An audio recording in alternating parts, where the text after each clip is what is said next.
Sasa safi. Ndio baza siku. Fresh kabisa yani. Ndio. Tuko hapa tunarekebisha. Sawa kabisa. Hii screen. Sawa. Wanaita socket. Socket ya TV hiyo. Yaani wanaita sasa screen yake mteja imeharibika. Ndio. Sasa nairekebisha. Sawa. Hapa na unaitwa fundi nani hapa? Maana yani ndo mara kwanza kufika maeneo. Wananiita Rubea. Ndio, fundi Rubea. Fundi Rubea wewe ndio hapa tukakubali. Sawa. Hii kama nimeisha nani. Nimetengeneza vingi. Ndio. Nani amplifier. Ndio. Radio. Sawa kabisa. Sawa. Yaani kila kitu hapa ina maana kwamba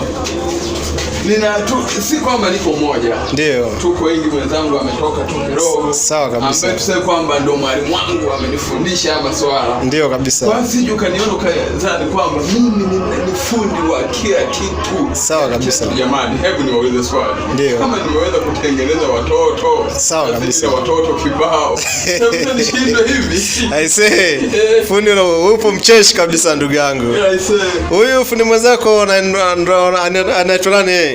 Fundi mwenzangu. Sawa. Fundi mmoja anaitwa Mr. Ikanga. Sawa kabisa. Naye ni fundi mwenzangu. Sawa. Alafu kuna mwingine anaitwa Maneno. Sawa kabisa. Fundi mwenzangu. Sawa. Kwa kini Maneno aka kwa Kisukuma tunamuita Mihayo. Sawa kabisa. Ndio fundi. Ndio Karibu, kabisa. kuna wateja wanakuja, karibu. Sawa. Karibuni wateja. Asante sana ndugu yangu.